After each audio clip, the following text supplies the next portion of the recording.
A stereo presentation of WYES-TV, New Orleans. Mardi Gras, the passing parade, is made possible by the WYES Producer Circle, a group of generous contributors dedicated to the support of Channel 12's local productions. And major corporate funding is provided by the Whitney Bank, taking pride in what's uniquely ours, the Whitney.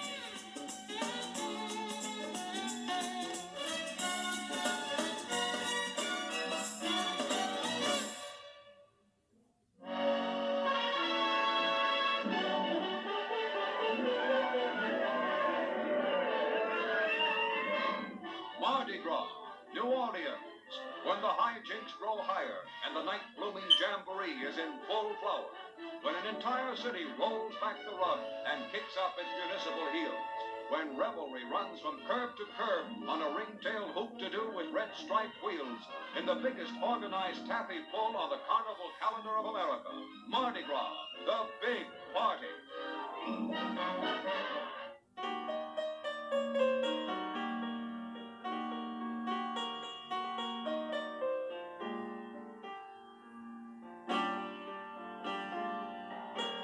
When I was a child and we would go to a parade, if we caught one pair of beads during the whole parade, we considered it to be a treasure. We took it home and kept it in a special place, brought it to school, showed our friends. It was a big thing to have a costume. You just didn't have any costume. When my mother would bring this up about 3 months before, because she had this lady that made all these costumes for us. And she said, "Now, George, what do you want to be for Mardi Gras?" Not what costume, but what do you want to be?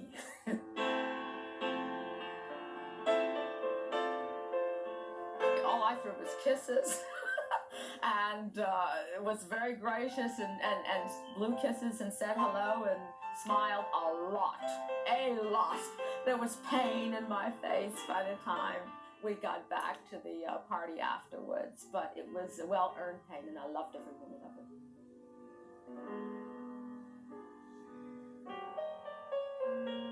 To see the night parades coming through the quarter, and there were flares and the flambeau and snaking down Royal, where the sidewalks were crowded, the balconies were supported, and people were yelling and screaming, and the bands were playing.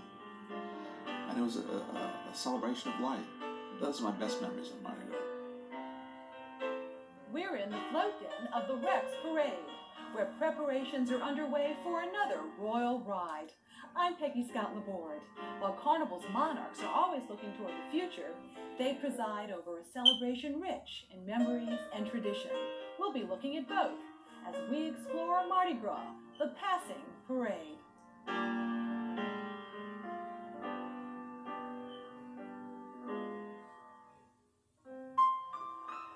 It never ends. For the entire year, you're either preparing for it, experiencing it, or remembering it. Carnival lives all year round.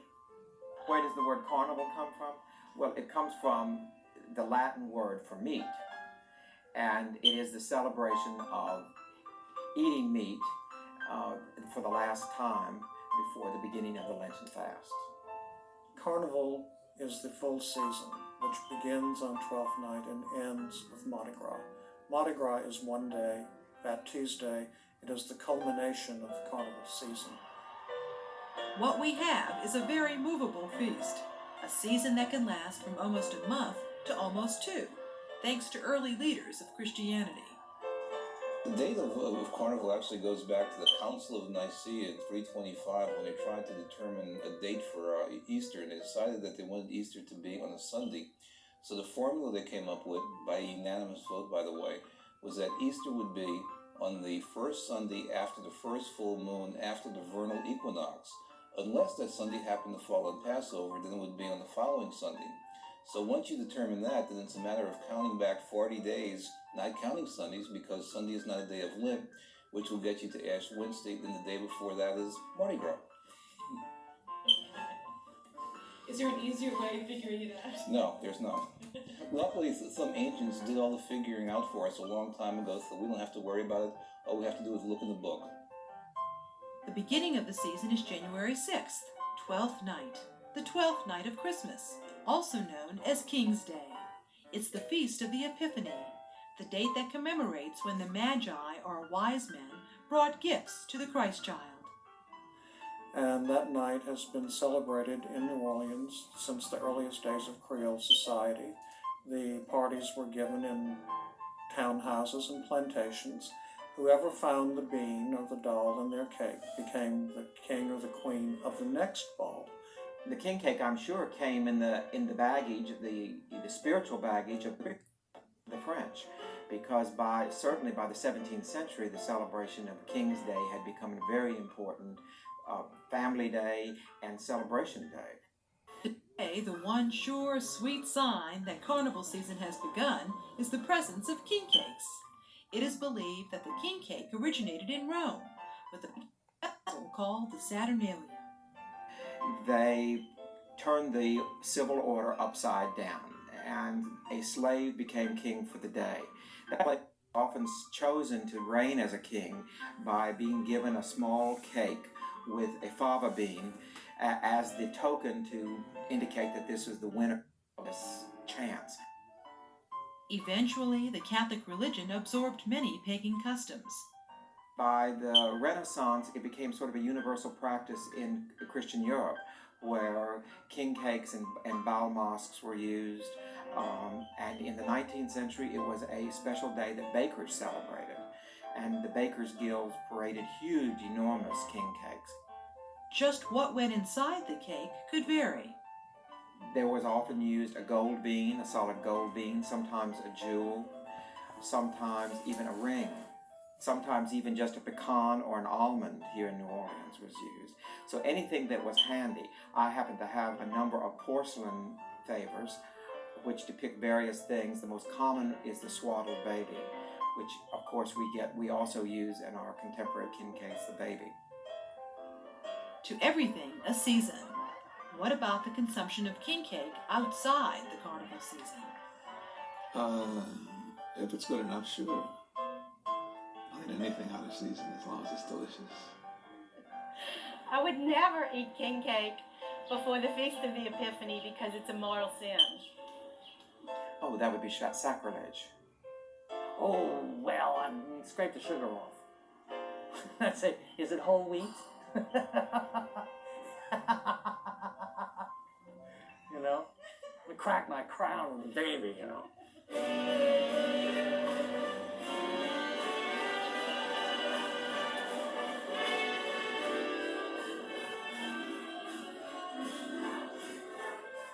The king cake plays a major role in the beginning of the carnival season. Since 1870, the 12th night revelers have staged their ball that includes a ceremony in which the debutante who has been chosen queen is acknowledged by receiving the gold bean from their version of an oversized pretend king cake.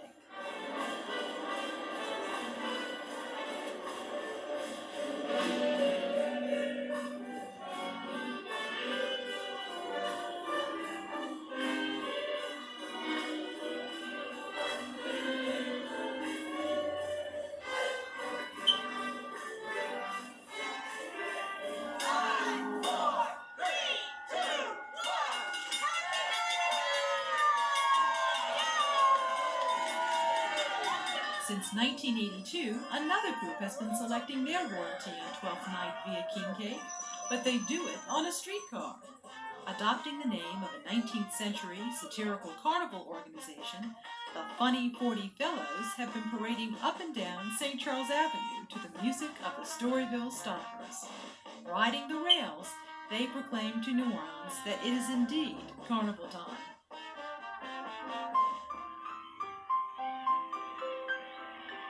To be king of a parade, king for a day. This rare footage of the 1929 Rex Parade, with sound, gives us the chance to hear the anthem of Carnival, If Ever I Cease to Love.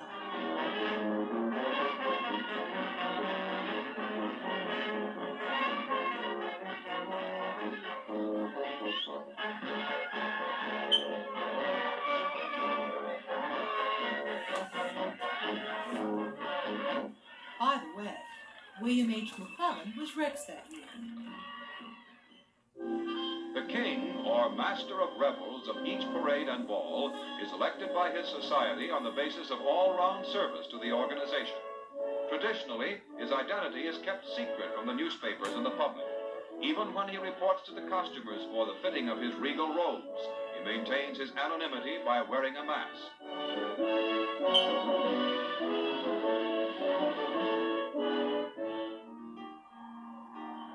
Eric Johnson was chosen to be Rex in 1991.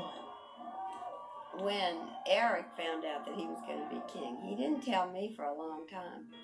And one of the things I used to do and did for 20 years was to teach the royalty, the court etiquette and what to do with the scepter and why you do it and so on and so forth.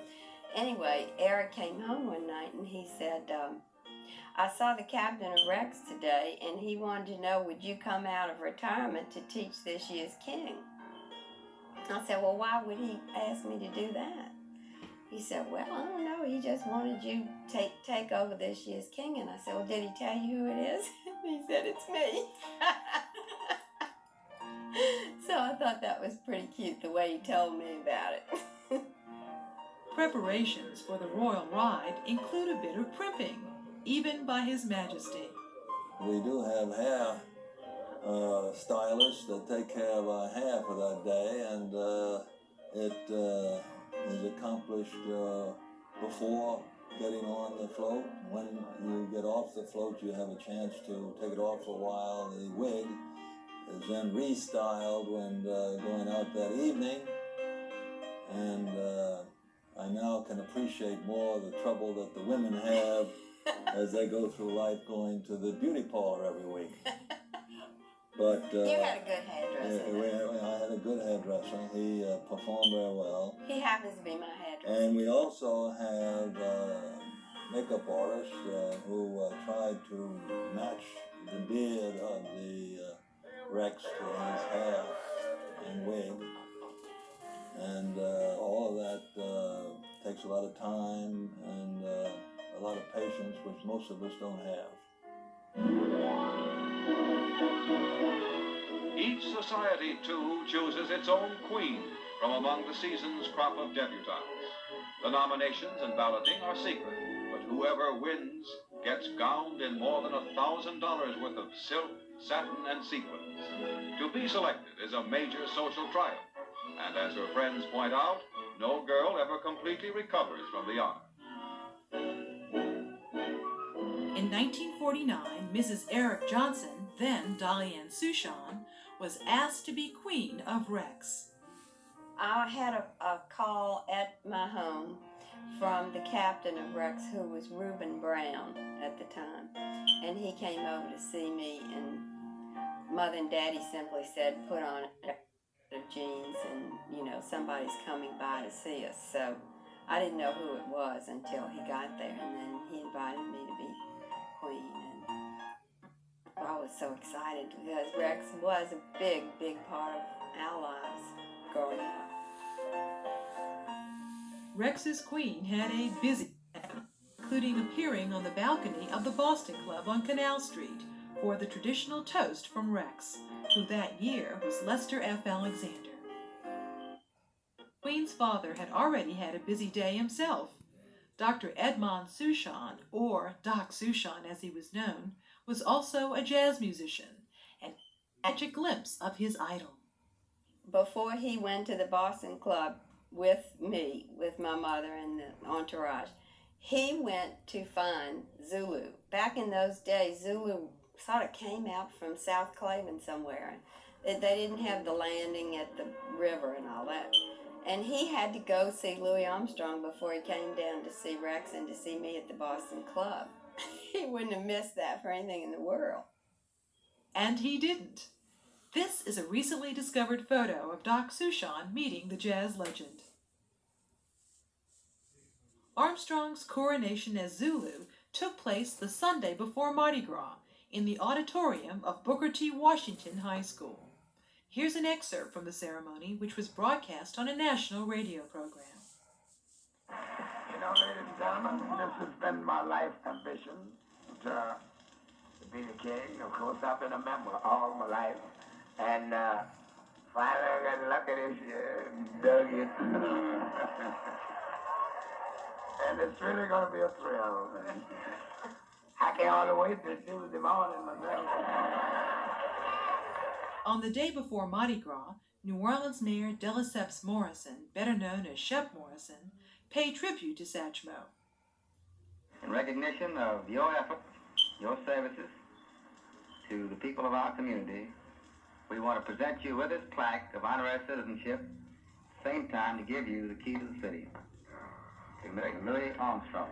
Thank you very much, ma'am. This is really a treat. This is the thrill of my life. I've always wanted to be the king of the Zulus. I've been a member all my life. And in this right here, I'm going to frame this. And going to dare anybody to touch it. Thank you very much. I noticed you said in your interview with Time that you had one great ambition in life, and that was to be King Zulu. And after that, you could die. Is that right? Yes, sir. Okay. Well, I don't want the Lord to take me literally, but it's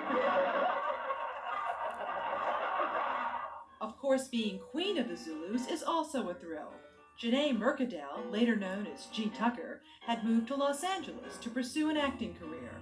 To be a queen was an invitation she couldn't pass up. I came back in '77 the way all Hollywood actresses would love to come back to their hometown. I came back as queen of a Mardi Gras parade, and that was a lifelong childhood dream.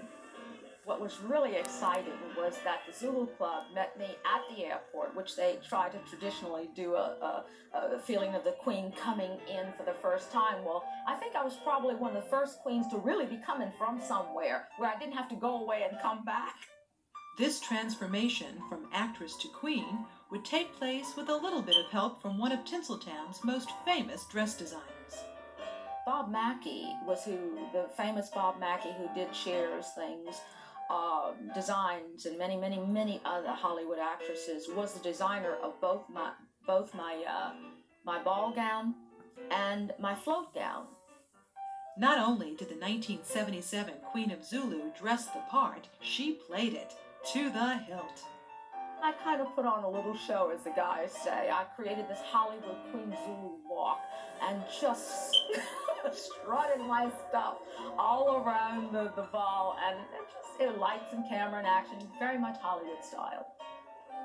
Glamour outweighed tradition that year. I was the first Queen of Zulu to mount a float in a costume rather than a tiara and a white gown. I had made it perfectly clear I did not intend to be the traditional Zulu queen, that I wanted feathers and, pizzazz. If the guys could do it, I certainly wanted to look more ethnic, more like I don't know that it looked Zulu, but it was certainly a good takeoff on the African, look. A unique ceremony is that of the call-outs. Summoned to the floor by name, only a limited number of women guests are honored by an invitation to dance with the maskers.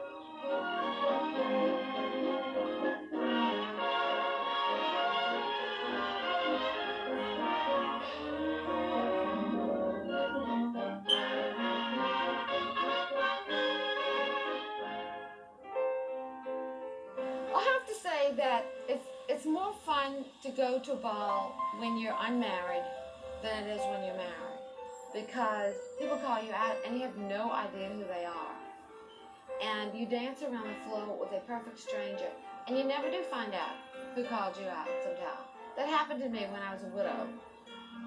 I had no idea who was calling me out, and so I experienced for the first time in my life probably the old charisma of the 19th century masking, which was designed really to conceal identity. And I had people call me out, and to this day, I don't know who they were. That was fun. Saturday night before Mardi Gras, the crew of Endymion barrels down Canal Street.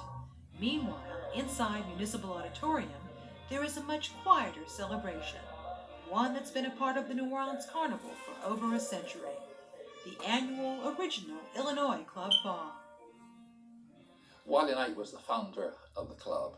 1894, when he came to New Orleans, he had worked for persons who owned the railroad, which went back and forth from New Orleans to Chicago.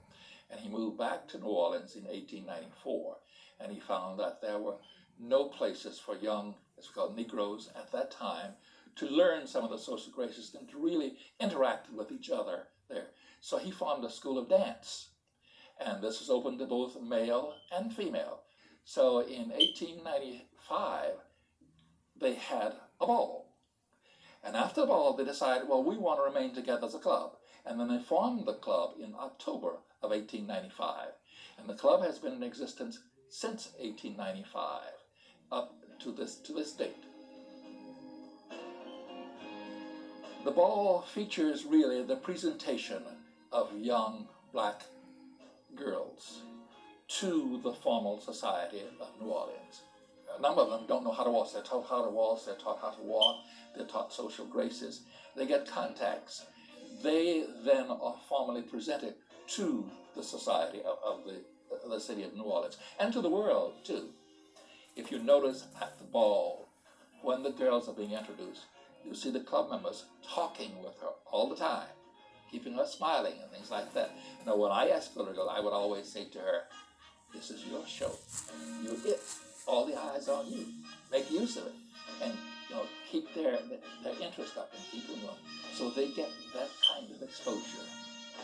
The highlight comes at the end of the evening, when the club's traditional dance, the Chicago Glide, is performed. We've always carried on this tradition of presenting the Chicago Glide. And a lot of people come here just to see our members and the debutantes do this Chicago Glide. And we got a big kick out of it. Queen of our hall. This is your night. Dance. Queen of the hall. Dance. Dance. Moment divine. The dream of a lifetime is done. Your happiness reigns all the earth.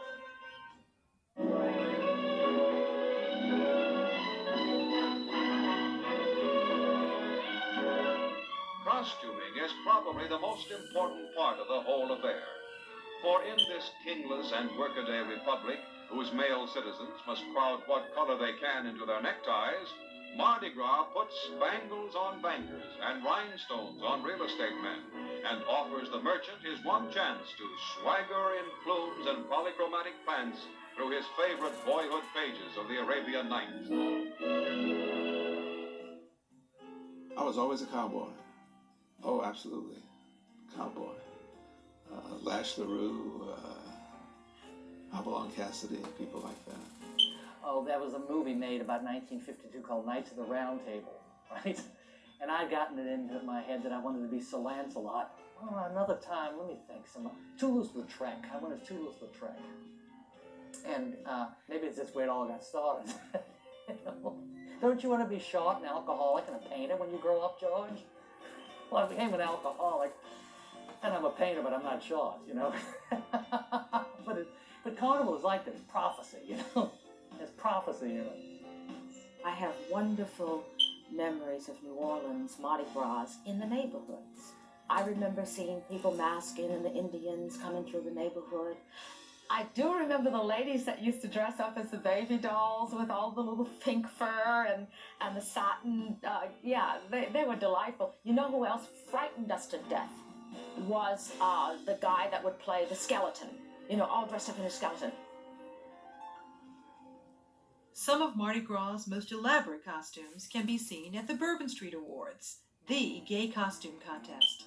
Most of the costumes make their first appearance on stage at the gay carnival balls.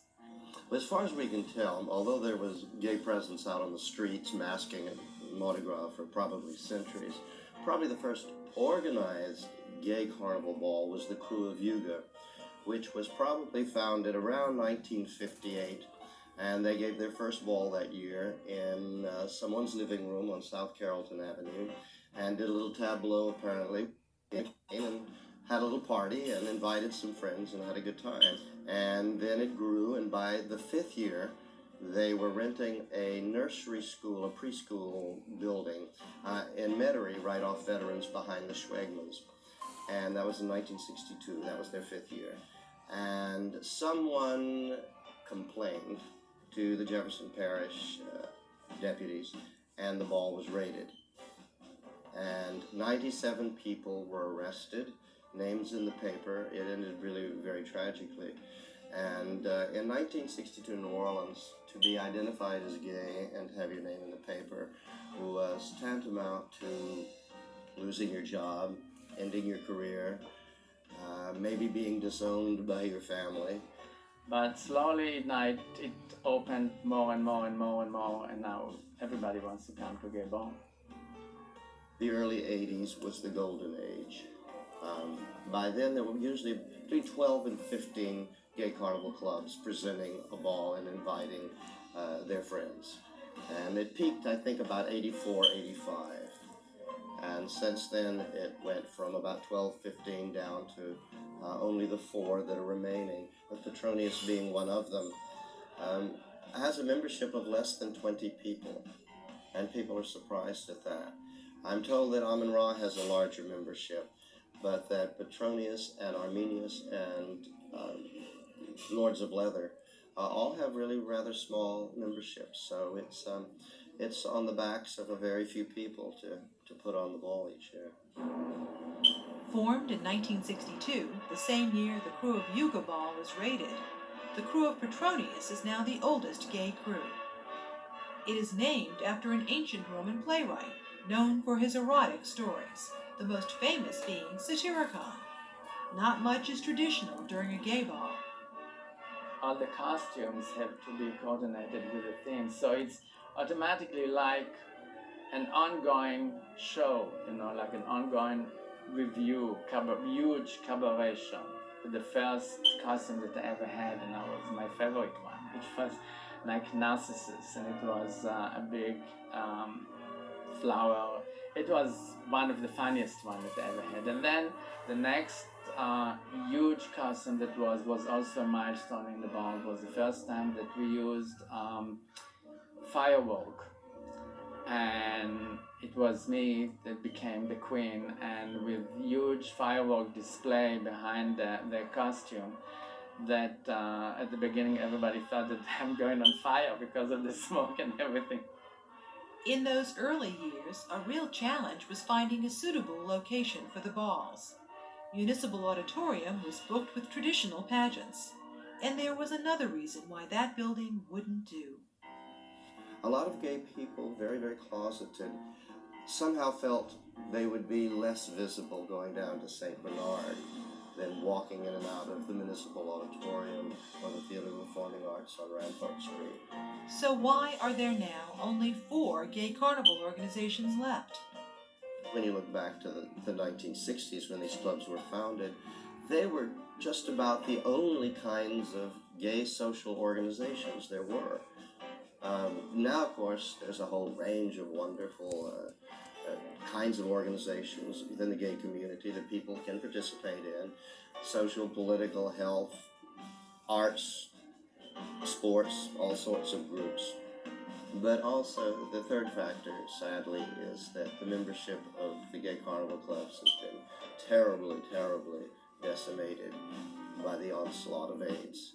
The young generation is not interested to give the time and the dedication that is needed. They'll rather go to a bar at night and spend $50 a night on booze than pay $250 a year for dues. Gill's crew, along with the others, persevere. It's hard work. You have to suffer to be beautiful. I have to wear pantyhose, like at least 2 or 3 pairs. And so Joseph don't see the hair and all this stuff. And then if you're slim enough, it's fine. If not, you have to tie yourself with a corset. Depends on the costume too. And the makeup and the wig, but the worst thing for me is to walk on high heels. I I cannot do that. And so I try always those little shows. Once I worked with high heels, and then I had Charlie horse the whole night. And I had cramp in my feet, and so I said, no more high heels. Playing a starring role in Carnival are, of course, the parades. For parade participants, there could be a broad range of duties. The Boy Scouts had a fairly important role in the early Mid-City parades. One is that they were the sign bearers, and so that was my role. Now, Mid-City really pioneered having animation on floats, having these moving figures and little things that turned around and that went up and down. And that was powered by Boy Scouts who were inside the floats and just moving the various levers and the switches. Someone who knows floats inside and out is Blaine Kern. For a half-century, Kern has been responsible for building the floats of many parades.